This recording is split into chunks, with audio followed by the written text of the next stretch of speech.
Okay, a little bit of technical difficulties today, but I think we got it worked out. Let's go ahead and say hello. Hopefully people can see me and hear me. If you can't, you won't know to say something, but if you do, go ahead and say something. Anyways, we're keeping it easy again today. We're going to make a couple of dips, mostly Mediterranean, or all Mediterranean, I guess, inspired dips. So we're doing hummus, which is basically just like a pureed chickpea dip. Muhammara, which is one of my newest favorites. It's a toasted walnut and red pepper and scallion and chili flake delicious dip. And then Babaganoush, which is basically a whipped roasted eggplant dip. So we should be able to get through all three of those. If we have a little bit of extra time, we might do some blistered shishito peppers. We'll see if we have time for it though. So let's go ahead and get started. I think I'm going to start with the hummus. Actually, no, let's start with the Mahamara. That's my favorite. And well, I guess we got to toast the walnuts for it. So let's go ahead and do that. So you can buy, I guess, pre-toasted walnuts or whatever. I've just got raw ones here. This is the only thing that you have to cook. Well, that's not true. Besides the eggplants, this is the only thing you have to cook for these recipes today. So I think the recipe calls for about 3/4 of a cup of walnuts. I've got something roughly looking like that. And we're just going to toast it on kind of low heat. You definitely want to avoid burning them. One trick that you can do is you just take like a little piece of like the walnut and just put it on your cutting board or something, just something in your visual range so that you see it and you're like, why is there a walnut there? Oh, my walnuts, I'm burning them. Sometimes it works, sometimes it doesn't. If you're really forgetful, you can try to hold it in your hand. Nobody said anything yet. I hope there's people here. Not totally sure. Maybe not. Who knows? Whatever. Long story short, I've also got some eggplants roasting outside. They take about 30 to 40 minutes. And then you got to let them kind of cool down a little bit. So there wasn't really going to be time to make it if we tried to do the whole thing during this video. So they've been on there for almost 30 minutes now. We're going to pull them off in, the next couple minutes. One of the funny things about this recipe is that you intentionally don't like poke them to let the air out. So sometimes they do kind of explode. And one of my eggplants definitely completely exploded. So I took that one off already. Probably gonna need to clean the grill up a little bit, but it is what it is. So while we got our walnuts toasting, and again, I don't want to forget these. I'd be really, really sad to burn these because these are my only walnuts. So if I burn these, I'm not making Muhammara. So let's go ahead and get started because we are waiting on the other two dishes. We'll just go ahead and do the hummus. So hummus is super, super easy. It's really nice and like modular. You can put pretty much whatever you want into it. You can use canned chickpeas. It's obviously way easier if you do. You can use dried chickpeas. You soak them overnight and then boil them. You can use dried chickpeas and put them in the Instant Pot for, I think it's like something like 30 or 40 minutes, and they are pretty much all set, ready to go. That's a pretty neat little trick. And dried chickpeas obviously last for a really long time. There's lots of little hummus tricks. Like there's this one really fancy one where you basically like blend up your garlic with lemon juice, and then you like strain off the like now garlicky lemon juice, and it just gives it like a really nice mild garlic flavor, like a lot less harsh than kind of the typical raw garlic. I think it's delicious. It's also a lot of work, so I don't usually do it, but whatever. So let's see. Let's go ahead and show you guys what we got working on here. So I'm going to move the Cuisinart out of the way. Keep an eye on our walnuts here. Again, I'd much rather under toast these than over toast them, so I'm going to turn them down a little bit. And let's get our blender kind of in the zone here. Hopefully my power cable will reach. It looks like it might not, so I'm going to unplug something. Hopefully it's not my computer. Okay, great. It seems to have worked fine. All right, so again, super simple. We have a can of chickpeas. You can scale this as much as you want. You could add 2 cans, 3 cans. I already have 2 cans worth of hummus in the fridge, so just going to do that. I'm going to add 3 cloves of garlic.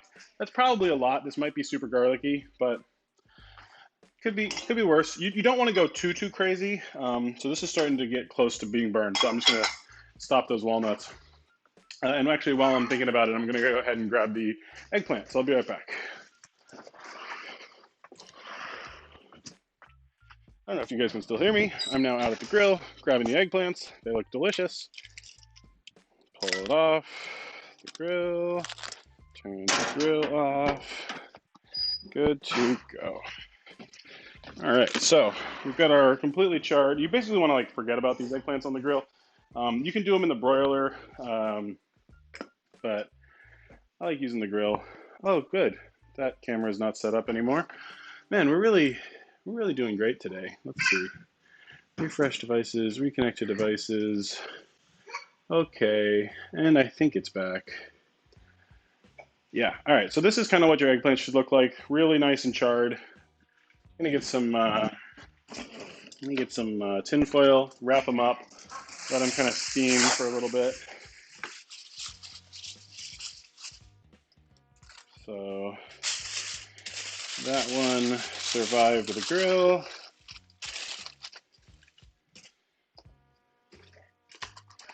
This one also survived the grill. These are like completely cooked on the inside and like nice and papery on the outside, which means they're going to be really easy to peel. And then this one did not survive the grill, so I'm going to go ahead and just like pull off as much of the completely papery skin as I can. Again, it's like basically, yeah, like tinfoil at this point, this skin. So it comes off really easy. She can make noise. It's cool. Doesn't matter to me. All right, so let's get our compost out here. Another nice thing about all these dips is like you can totally make them ahead. In fact, they're pretty much all better when they're cold, especially the Muhammara. It needs like a little bit of time to set up. So you know if you're going to a party or something and you want to bring some tasty treats, you can make these like a day or whatever ahead of time, and people will like them quite a lot. Also, the homemade versions of these are always like 1,000 times better than what you buy in the store. Okay, so that one is cool. So we're just gonna let that chill. You want to make sure that the walnuts don't burn in the pan because the pan's got a lot of residual heat in it too. All right, so back to our hummus. So timer's good. Awesome. So we've got our garlic in there. We're gonna do pretty traditional hummus here. So just a little bit of cumin, maybe like a teaspoon or so per can. You need a lot more salt than you think. So we're gonna go, I don't know, another teaspoon and a half or so. I don't know, some amount.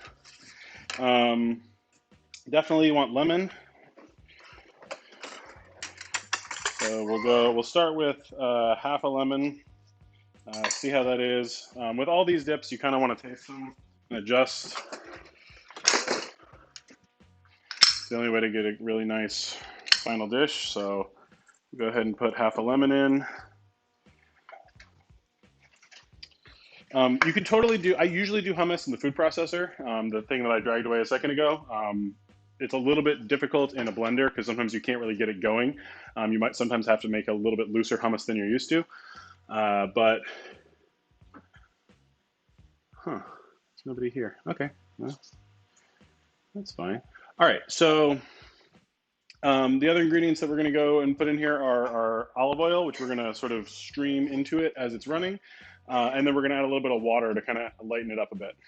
And some tahini, which I'll go ahead and add now. So tahini is basically just, it's like peanut butter, but instead of peanuts, it's sesame seeds. I don't know if they even put salt in it. It's basically just sesame, and it will completely separate. So like, I don't know if you guys can see this, but it's like all oil on the top, and you kind of want to just like mix it up before you work with it. And there's like no stabilizers or anything in here, so it's really thick. You really have to be careful not to make a huge mess when you're trying to stir it up. Or if you're feeling lazy, you don't really need to stir it. You can just ignore the oil and just put a nice big dollop and the blender will stir it up for you. This one is a really personal preference thing. Like some people make hummus without tahini. Most people will say that that's blasphemy. If you add too much tahini, it really tastes like it. So, you know, you want to be careful. A lot of people love it with like half tahini. So again, totally up to you. So now we've got everything in there that's going in there other than the water and the olive oil. So let's go ahead and get started blending it up. This part's going to be loud. Not really much I can do about that. If it bothers you, feel free to turn it off or turn it down or whatever. Here we go. So I usually have to start it a little bit slow, let it start to get moving. If you go too fast, too quickly, it'll kind of cause too much air to be ingested and it just won't blend. You need to add a lot more olive oil than you think. I'll probably end up adding about 1/4 cup for one thing, one can of chickpeas. It doesn't really scale. Like you don't necessarily need 1/4 cup per can, but that's about what you need for a minimum. Go ahead and get this running here.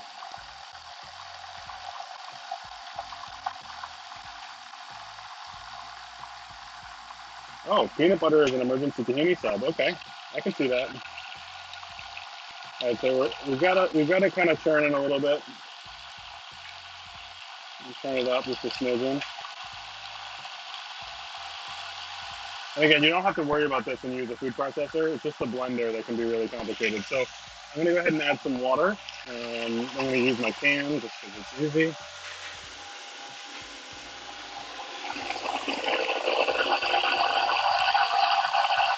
Not too much, just enough to get it going. And then we'll crank it up.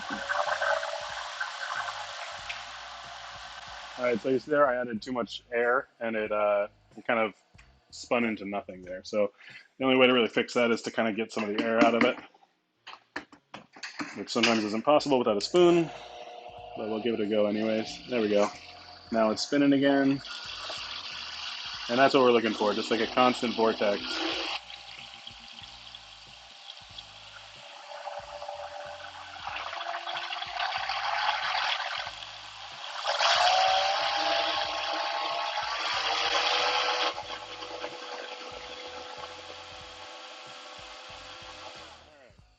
So that's pretty good. I'm going to go ahead and give this a taste. And as you can see, it's quite smooth. Well, it's probably going to be a little bright, but... All right, so I added a little bit too much tahini, but it's totally fine. I definitely need some more salt. And because of the tahini making it so sort of like nutty and rich, I'm going to want to offset that with a lot of lemon. So go ahead and add some lemon. And the hummus that I have in the fridge is not spicy, so I think I might make this one a little bit spicy. So I'm going to take some of my chili flakes here, add just a little dash of those, and we'll give this another blend, see how it goes.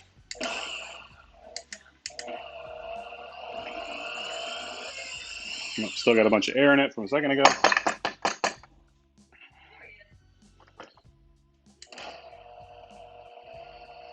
get it turning. There we go.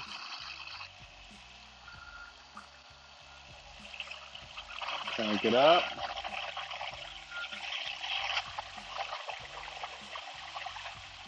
And don't be concerned if this is too loose right now. Especially if you're using a blender, the blender heats it up quite a lot, and most of the time you're going to be dealing with room temp chickpeas. So once this sits in the fridge for a while, it'll set up and be a lot firmer. You really just when you're using a blender or a food processor, you're looking for it to be really nice and smooth. There's no real reason to ever try to like sieve this or like run it through anything to try to get chunks out. You just blend it till it's good. All right, let's give this another taste.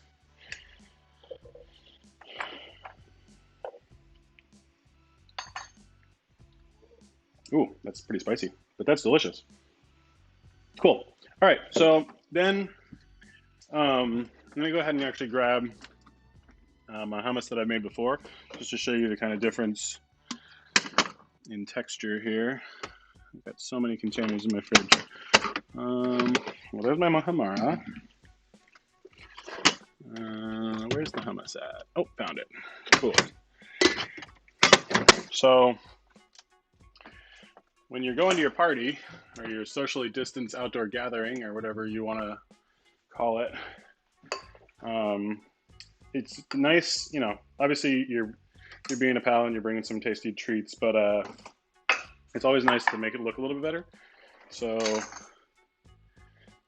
see if we can. So if we want to make like a nice looking hummus, so this is the hummus I made the other day. As you can see, it like really kind of sets up. This was basically the same texture as the one I just made here. So, you know, I'm going to do kind of a small portion here, but basically put some in a bowl. Go ahead and hit it with a little bit of olive oil. The best stuff you've got. This stuff is fine, but just kind of like a little bit all around. Then go. You can buy za'atar, which is kind of like a Middle Eastern spice blend. It's like, you know, sesame seeds and lemon peel and you know, turmeric and all kinds of really nice zesty seasonings. Just give that a little sprinkle over the top. And it adds a little bit of texture. And then we'll add everybody's favorite pal, a little smoked paprika. If you have like pomegranate seeds or like anything else like that, great addition. Or you could just even do some like sesame seeds by themselves. And then you've just got a much nicer, of course it's going to run all over the place now, but you've just got a much nicer looking hummus that's more interesting than just like the sort of standard beige bowl. So that's hummus. Next we'll do Mahamara.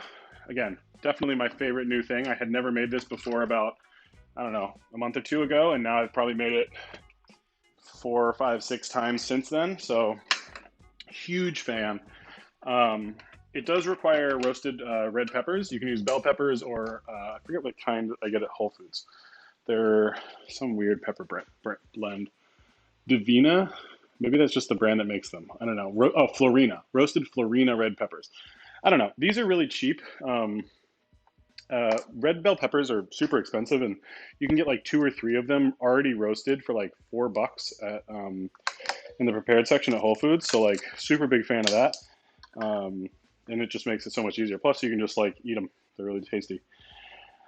This recipe is from New York Times. It's just their Mahamara recipe. I've tried kind of eyeballing it, and it usually works out fine. But you know, for the sake of today, I'm just going to go ahead and kind of do it to the recipe. So it calls for 1 whole roasted red bell pepper. You know what? Remember when I said I was going to do it to the recipe? That's a lie. I'm doing 2 whole roasted red bell peppers, and I'm not going to double everything else. I just like the red bell pepper flavor. Not green bell peppers, though. Screw those guys. They're not delicious. So scallions. So it calls for 3 to 4 scallions. I usually do a little bit more. So I'm going to do, you know, 6. You don't have to get fancy with these. I don't know why I'm using this stupid little knife. But just basically, you know, cut the ends off. If you need to, because they're a little bit old or janky or whatever, you can kind of just pull the last little bits off. If they've really gotten sort of sad, you can use the entire outside sheath thing to take that outside layer off. Just pull down on it, and it should come pretty much right away. Then just break it up just to the dark green. You don't need any much more than that. And then we'll just go ahead and throw that in there.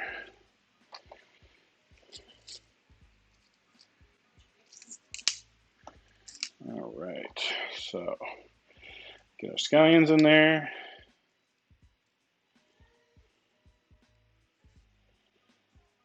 Cool. All right, and this dip is a little bit weird in that it has bread in it. I'm fully on board with it, but like, it's just weird. So squeeze the rest of that lemon. We do need some more lemon though, so let's go ahead and clean up just a smidgen so I'm not working in squalor here.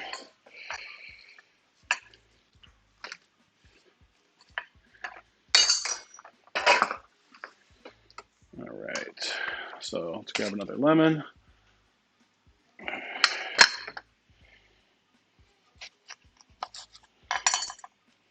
Go ahead and get some more juice in there. Cool, should be enough. Again, cumin is just like a pretty standard seasoning. Salt. Again, it's hard to make something super delicious without salt. A little bit more. Pomegranate molasses. This is a specialty ingredient that's pretty much, I only use it for this recipe. I've already bought this bottle when I made it for the first time, and it's like more than half empty. You don't need much. The recipe is a little deceiving because it says 3 teaspoons, but then it later tells you to divide it. I usually just add a good little glug. It just adds like a really nice kind of, I don't know if you're familiar with pomegranates, but that kind of like acidic, but also slightly sweet, sort of nuanced flavor to it. Definitely highly recommend. And then you can garnish at the end with the pomegranate molasses as well. Again, I want to make this a little bit spicy. I'm using these flat iron sweet heat chili flakes. So these are Scotch bonnet, ancho, and red bell. I think it just fits really nicely with the flavor profile. The recipe says to use Marash or Aleppo. If you happen to have those chilies on hand, like, be my guest. Those are certainly going to be delicious, but I don't have any, so that's where we're at. Again, same thing with the olive oil as with the pomegranate molasses. It's going to tell you to do like 5 tablespoons and then divide it. So it's really more like 2 or 3. So go ahead and just put that in there. You'll need the walnuts. So again, it's roughly 3/4 cup-ish. And then the breadcrumbs. So it says 4 to 6 tablespoons fresh breadcrumbs. I don't really know what that means. So I pretty much just like put bread in it. I try to use like sort of stale-ish bread. So I've got this like Iggy's, whatever this is called. I don't know, half basket. I don't know. And then you do just kind of want to tear it up a little bit. Otherwise the pieces will just ride around and not really do anything. But this is kind of what holds it together. So I think I'm going to use like, for this amount, maybe a piece and a little bit.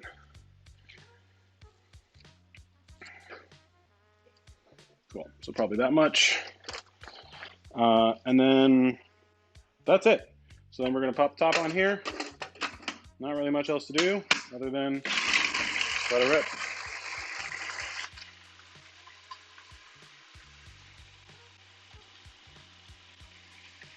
So this one, again, you just want to make sure it's like fully processed. If it's, if it needs a little scrape down, give it a little scrape down. If it's looking a little like it needs to be thinned out a little bit, you can add some more olive oil, or before adding more like lemon juice or anything, you should taste it. If it's not looking like red enough, so like the final product looks like this. So if let me just stir, make it look a little bit nicer.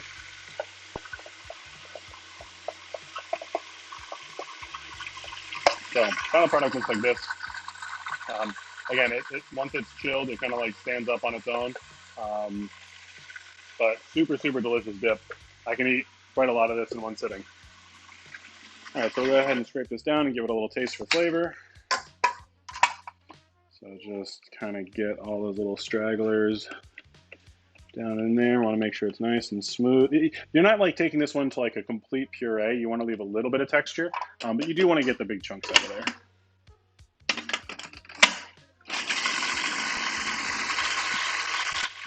And again, it's not going to be quite as thick as it will be after it sits in the fridge for a little bit.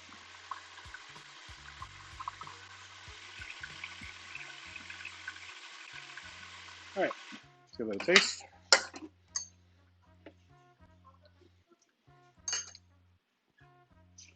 Use a little bit more salt. Give it a little mix.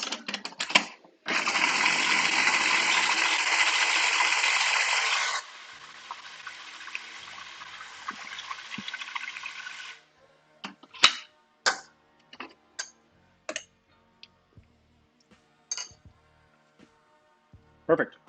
Yeah, that's awesome. So that's all set. And again, you would do the same thing that you did with the hummus, where you plate it up, add a little bit of olive oil, a little bit of pomegranate seeds if you got them, a little bit of the pomegranate molasses, and just kind of gussy it up a bit. Cool. So The eggplant's been sitting out for a little while, so we're ready to go ahead and deal with that. So the biggest enemy of a good babaganoush is going to be all the liquid that's in your eggplant. So you basically want to get rid of as much of it as possible. Like you can actually see, if you just look at this bowl, this has kind of been sitting here and it's got all this liquid that's building up. And so what we want to do is get rid of that. So what we're going to do is take Kenji, the guy who wrote this recipe, who works for Serious Eats, or who writes for Serious Eats, likes to use a salad spinner. I think that's a little bit ridiculous because it makes your salad spinner so friggin' dirty. I'm just going to use this little sieve. So we're going to go ahead and just put this in here, and we're just going to press on it and just try to get all the liquid out of there. My kitchen is already enough of a mess. I don't need to go and make my salad spinner like a 10-minute project to clean up.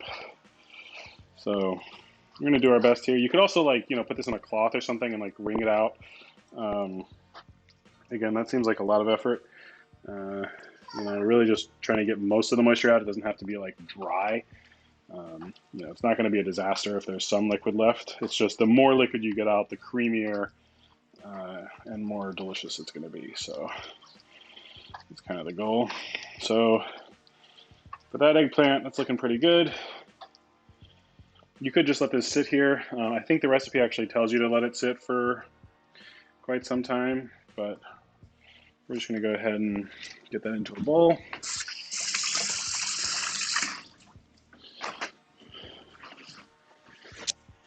I'm going to reference the recipe here for a second because I feel like I'm forgetting something sort of important. But let's see.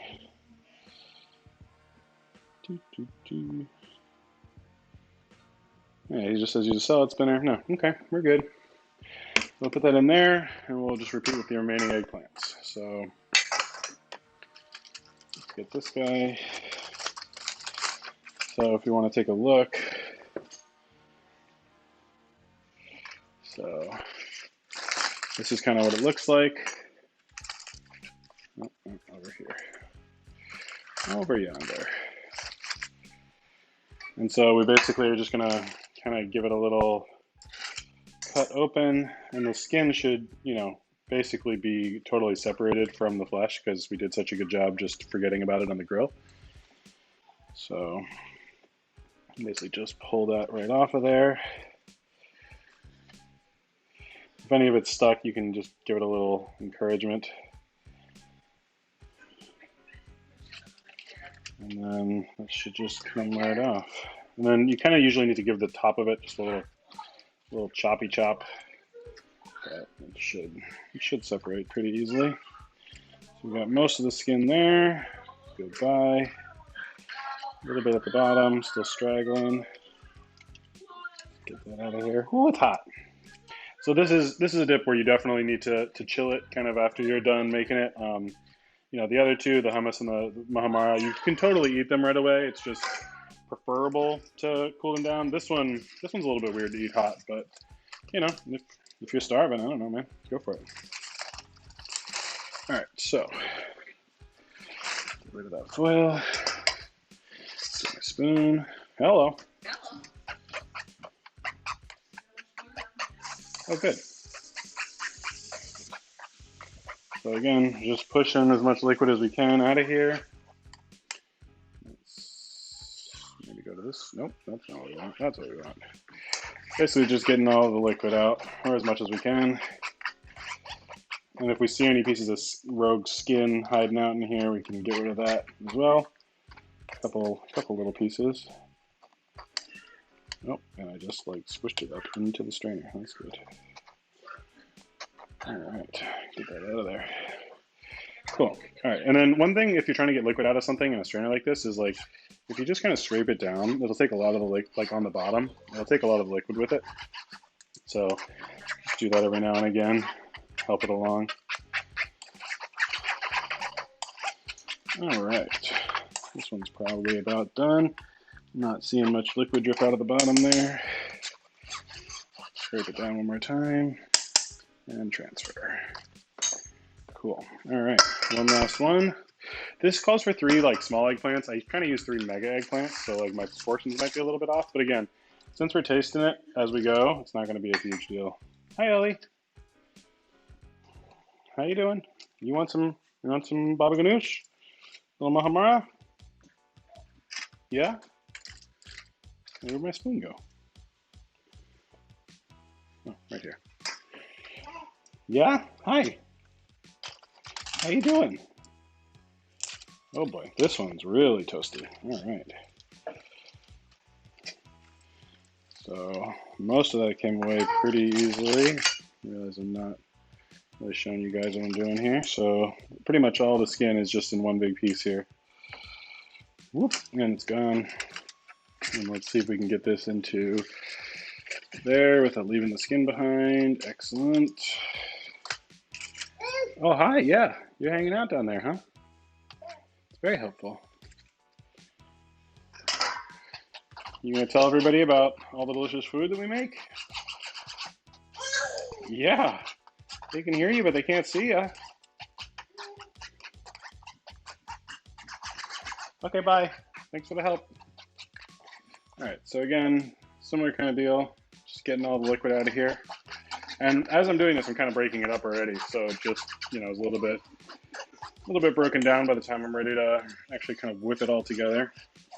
So I mentioned earlier, this is kind of just like a whipped eggplant dip, whereas the others are blended. So I'm going to actually go at this with a whisk when I've added all the other ingredients here. And you're almost making like when you normally do like a vinaigrette or like an emulsion with as like a mayonnaise or like a hollandaise or whatever. So we're going to basically be emulsifying the olive oil into this, and it'll get all nice and stable and delicious. And you actually see the color and everything change too. It's pretty cool. All right, so that's pretty much done. Won't be needing this anymore. So this is kind of what we're left with. That guy. So, just a bowl of eggplant insides.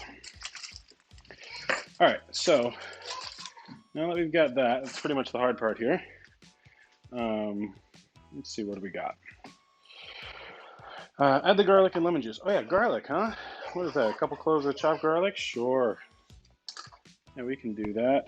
So do 3 cloves. Again, I'm using pre-peeled garlic. It's so much easier. A couple different ways to just get quickly chopped garlic. Easiest way, just to smash it with your knife and then run through it. Or you can do just some really quick, kind of just slice it really thin. As you get towards the end, flip it over onto its flat side. Keep going. This is usually what I do. I pretty much only smash the garlic if I'm just using it smashed. I don't know why. Go ahead and chop that. And then just kind of run your knife through it. You do kind of want to make sure it's all fairly small. You don't really want giant pieces of raw garlic in here. Even though the smaller you chop it, the more potent it's going to be. That's like when you see people when they sprinkle salt on the garlic and like smash it with the side of their knife. That's really releasing like kind of all the garlic flavor. And sometimes that's what you want. For this though, I think we're just going to focus on cutting it nicely and having it be as even as possible. Doesn't super matter because it's going to get whipped in, but whatever. Cool. So we got our garlic. Go ahead and add that. Clean up our hands a little bit. And again, we need lemon juice, which we have half a lemon left, so hopefully that's enough. 2 tablespoons juice from 1 lemon. Okay, we might not have enough lemon juice, so we're just gonna roll with it. So let's see. Let's get all the lemon juice out of that lemon that we used before. We really need the full amount. Just go ahead and give that a little bit of an extra squeeze as it's coming out of there. Cool. Get the seeds out. Make sure we get every single drop out of this half.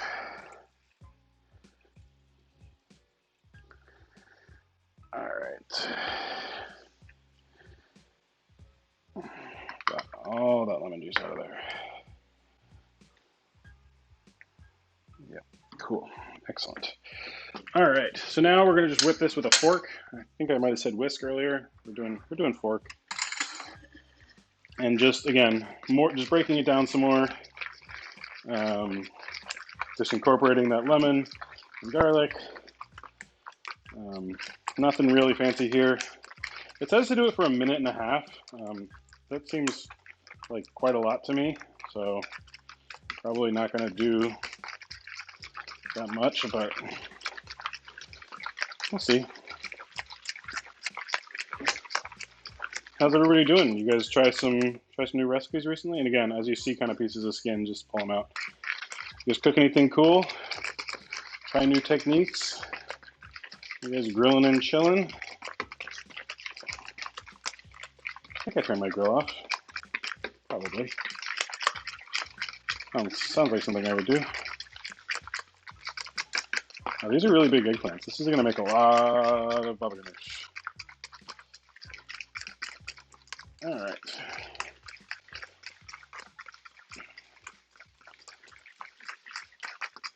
Okay, so again, because I kind of got a lot of the liquid out of it by hand instead of using a salad spinner, I think I've already broken this down quite a bit. So what we're working with is, it kind of looks like this now. So pretty much the same, but just a little bit more uniform.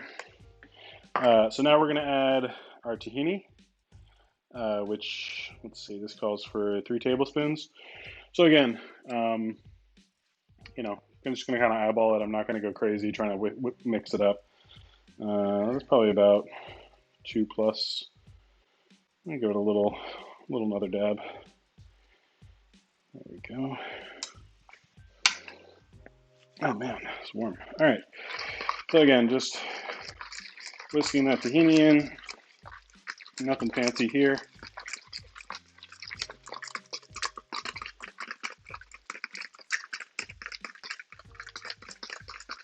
Ooh, Thai peanut soup. That sounds delicious. There was a pho place out in San Francisco that had a peanut satay pho, and I still dream about that. It's so friggin' good. So as you can see, even with just the tahini, it's already getting a little bit lighter and starting to kind of stick together a little bit more. And that's exactly what we're looking for. Cool. So now we're going to be doing what I said earlier, where we're slowly whisking in the olive oil, and that's what's going to kind of bring it all together for the final product. So how much does it say for this amount? It's like third of a cup. All right, so I don't know how to do that on camera. I'll just do this. Cool, so real slow. And try not to splash a huge amount of olive oil on yourself if you can avoid it. All right, that's probably about a third of a cup. Probably could have done that slower. It is what it is. All right, so as you can see, it's getting a lot lighter now. Hopefully it looks lighter. It looks lighter to me. Definitely incorporated all the oil.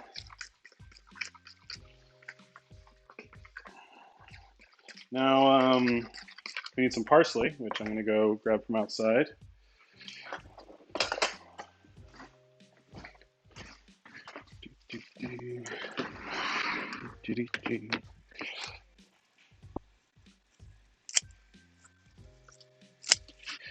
Cool. All right. Got our parsley. Go ahead and get this all situated. Parsley is pretty easy to grow. It does tend to bolt a bit. Not quite as bad as cilantro, it seems like, but this stuff has been okay. Ours has been getting pretty yellow, so just trying to use it up.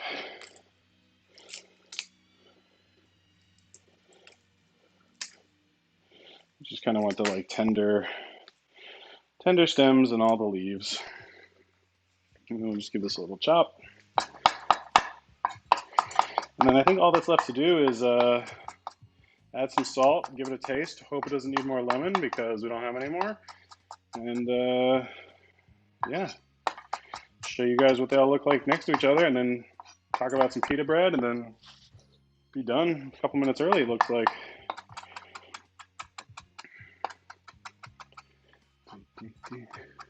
Do I actually dream about food? Hell yeah. All the time. Food is great.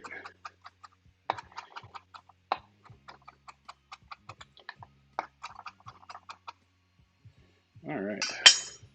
I mean, it doesn't hurt that like I spent many years of my life like working in kitchens and having many of the like my formative experiences like involving food. So, you know, it might just be like peripheral or whatnot, but certainly involved. All right, so now that we've got our parsley in there, kind of looks like yeah.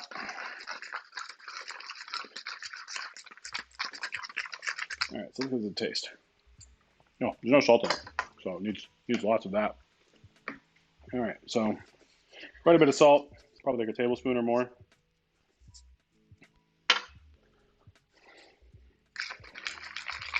I think it's good on lemon. We'll know better when there's a salt in it, but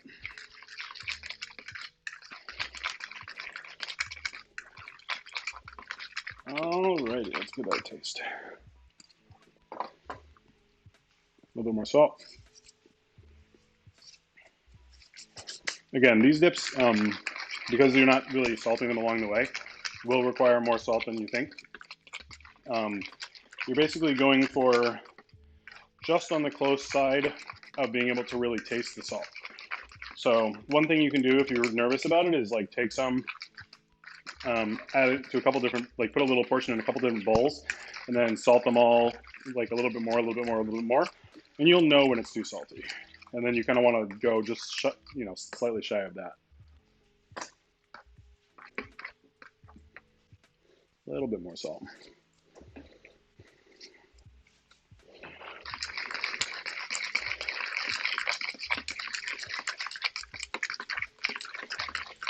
All right, so finished product looks roughly like this. Should be nice and creamy, fairly smooth. You shouldn't have like long, like crazy long strands in it still. It's actually pretty good warm. Definitely prefer it cold, but man, it is warm. Bethy, is the AC on? My goodness. Is the AC on? I'm dying. All right, so we got 15 minutes. It's probably not enough time to make shishitos. Is it? What do you think, Beth? 15 minutes shishitos? Max? Oh, but we don't have lemon, so you think lime is weird on them?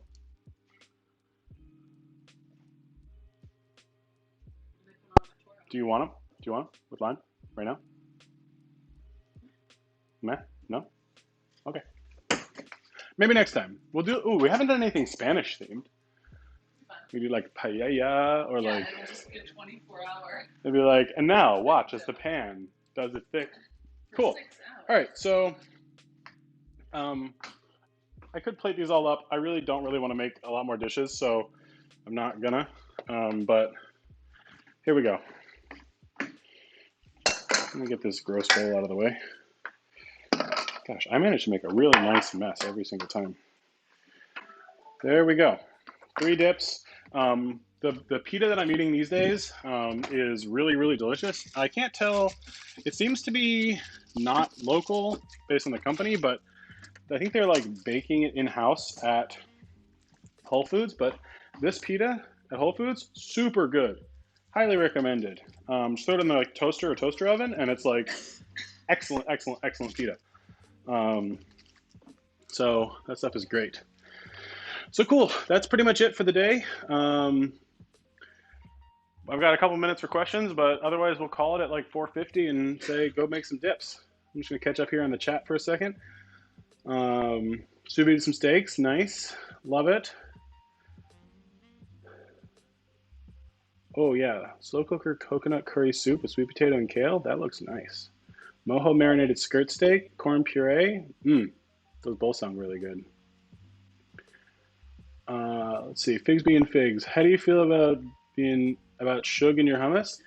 Uh, I used to put honey in my hummus. I think it's great if you're not putting in like garlic or other like savory flavors. Like you can definitely make a sort of sweeter version of hummus. It's really nice when you do like crispy fried pita chips. You can like do a little like it's almost like savory sweet. You do like some cinnamon sugar on the fried pita chips, and then do like a honeyed hummus. It's really nice. Um, I've stopped doing it because I really like savory hummus a little bit better. But yeah, absolutely. Cool. Well, I'll give you guys another 30 seconds. I know this is usually kind of delayed for questions and whatnot. Um, Other dips that you could make if you're really going crazy with dips, you could do like a tzatziki, so like the kind of yogurt and cucumber dip, or I guess it's less of a dip than like sort of a sauce, but I guess that you could say that for many of these. You could do the tara masalata, which is like the I think it's like a salted roe dip. That one's pretty tasty. Um, there's the I forget how it's pronounced. It's like a garlic. It's basically like a super garlic, kind of like aioli almost, but it's like basically 90% garlic and just like oil. But it's like that pure kind of like white condiment that you get a lot of times with like kebabs or whatever. That's super super tasty. Um, yeah, see, Brendan, I told you that's why you got to do it outside. So Brendan said he set off his fire alarm when he finished his sous vide steaks. One good way to avoid that is bringing like an induction burner or like a little burner outside and doing it on your porch or your balcony or in your backyard or whatever. Or if you have one of those like chimney like charcoal fire starters that you use to make like a barbecue started with, you can actually just set a grill grate right on top of that, and then you kind of get that like blast furnace situation going on and get a really nice sear on your steak. So yeah, well, cool guys. Well, thanks for joining again. Uh, Hope you guys enjoyed Dip Day. Um, Dip Day. I'm gonna dig into these. Pretty excited about it. And I'll see you guys next time. Thanks for joining.